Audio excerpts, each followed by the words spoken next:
All right, guys, here we are with another episode of Cringe-Graphic Disclosure, and today it is super, super cold in the car, and I'm wearing a heavy jacket.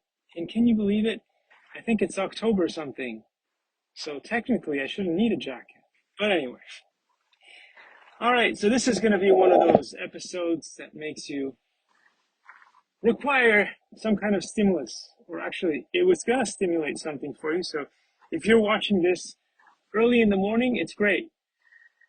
Get in the toilet because it's going to be a party or the crap show. Anyway. All right. So there's good stuff here. Let's go down. This is what is going to make the politicians have a serious conniption. All right. So what I'm going to talk about here is the one and only thing that you will never hear a right wing or a left wing politician ever talk about. Ever. It doesn't matter if it's on CNN, Fox News, MSNBC, ABC, or whatever. Legacy media will never ever bring this topic up. Donald Trump will never come up with this topic. Who else will never come up with this topic? Joe Biden will never come up with this topic, because if they did, that would really, this is the only thing that politicians still fear, because they've got nothing else to fear. There's no levers, there's no buttons, there's no nothing that can stop them from doing whatever they want to do and getting away with it and never having to. It's like a company that never has to ship a product ever. Can you imagine that? That's what politicians have been doing to us since this beautiful date right here, February 3rd, 1913. Ever since this date, the government and politicians have never had to ship out a product that works, that is vetted, that can be reviewed by unbiased folks. And all they've done is been playing around with the same topics over and over.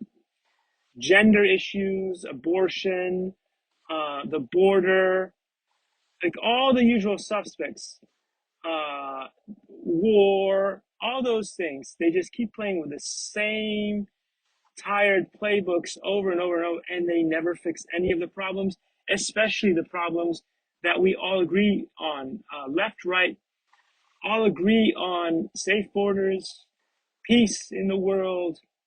We'd all love to go to space instead of, all the rockets should be pointed at the sky, and no bombs, only rockets that take people into space, into the abyss, to explore, to create things, to bring the most dangerous research that is done on Earth off planet so that we can live better lives. Get us away from fossil fuels eventually by creating the infrastructure required and bring out technologies that are better than fossil fuels so we can all ditch our cars. And if we still need to use fossil fuels, it'll be maybe for a few planes and rockets. That should be all. Because we should have much better power systems. We shouldn't need stoves anymore. We should have a stove that is that works all year round, and with batteries, you charge it maybe like one time and it lasts you a year. That should be where we are, but that's not where we are. We're stuck on fossil fuels and all these things, and it's all because of February 3rd, 1913, the day that people gave away the only leverage we've ever had against the government, which was we allowed them to make it illegal not to pay our taxes. And from that day on, and even more importantly, we gave them all the power so that we can't even decide. So let's say, again, most left-wingers and right-wingers both agree that we shouldn't have open borders, that the laws that are in place in the country should be respected, and if you do not follow those laws, you should go to jail. But as we all know, as we all know, those things are not respected, and people have loopholes, and the plutocracy is real. We are not living on planet Earth anymore. We've been living on Pluto since this day because the politicians can change our reality and create narratives, and everybody needs to follow along with these narratives, even if they have nothing to do with reality or the truth. Because as I said before, and this is a problem with big business, big everything, and big church, is that they control our reality. And as I've always said, they've even changed words in the Bible to make us believe things. You can't handle the truth, right? What is it? Adam and Eve ate from the truth tree. No, that was not the truth tree. That was the emotion tree. Because we can all handle the truth, and I've said this for so many different years. But what we can't handle is the emotions that come with sometimes hearing the truth, and that's where we are today. So anyway, this is what I wanted to show you guys today. So politicians' biggest fear is that someday Americans realize that February 3rd, 1913 is a day we, the people, lost control of our government. It was downhill from there because politicians could now have a cushy forever job without ever having to deliver on any of their promises. If you have to pay your taxes no matter what, and more importantly, can't choose how they are spent, that is legalized crime at the highest level. You cannot define a system like that as democracy or even democratic republic because all of the power is in the hands of the politicians and there are no checks and balances or levers or buttons that we the people have at our disposal to stop them from taking the most despicable actions such as the Gaza war, the Ukrainian war, and all kinds of stuff, including the fact that there are people out there who find it entertaining, right? Come on, the guys would get out in the fields, sit on a log, grab some guns, and shoot at cans. And that's fun. Or shoot some discs up in the air and grab a shotgun and blow them out of the sky for sport. That's fun. But when does it become disgusting? It becomes disgusting when people start shooting kids in the head. 2-year-old kids, 2-year-old toddlers running around scared for their lives, and people with guns shooting them in their heads, and that is considered fun for certain people. But anyway, they get away with all these despicable actions, and the cherry on top, of course, is the national debt. The national debt is the number one tool the politicians use against we the people to constantly force our taxes and our rates to go up, yet they are able to deliver less and less of what we need them to every year. You will find that so many other countries that on average are taxed less have a lot more human rights such as healthcare and a more stable economic structure.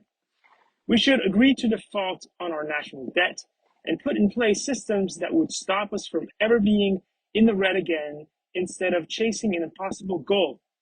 You will find that zero politicians left and right will ever bring this topic up because someone ever did. You would have a handout diapers to the political class. It would be a collective bowel movement so big we may end up having a Pampers Gate, where the politicians would buy all the Pampers in stock on the market, just like we had during the pandemic when we had toilet paper gate. Anyway, guys, I'm not joking about this part. You won't find a single legacy media person, a single reporter, anybody who will talk about this stuff, because let me tell you, the day that the people find out about this, the politicians will be crapping their pants, especially if we can put something like this on the ballot where we the people take our powers back. And at the very least, maybe we won't be able to get the ability to not pay taxes, but if we can at the very least have an amendment where we can say we get to decide where our taxes are being spent, let me tell you, That is when real good change will truly happen. This election is a joke.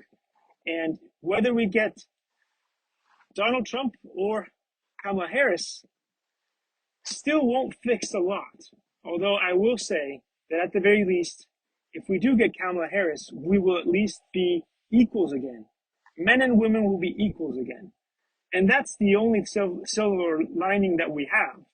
Because if we get Donald Trump, it's going to be more of the same, and it's going to be super unstable, just like it was during his presidency. So, I mean, this is where we are. That's the reason why I don't particularly want Donald Trump. At the very least, we've had 4 years of Biden, and it hasn't been crisis after crisis after crisis. We haven't had to watch the news every second of every day to see what's going to happen next. Is it going to be a pandemic that hit us? Are we going to go into World War III because he's planning it? So that's been the only good thing about having Biden in office.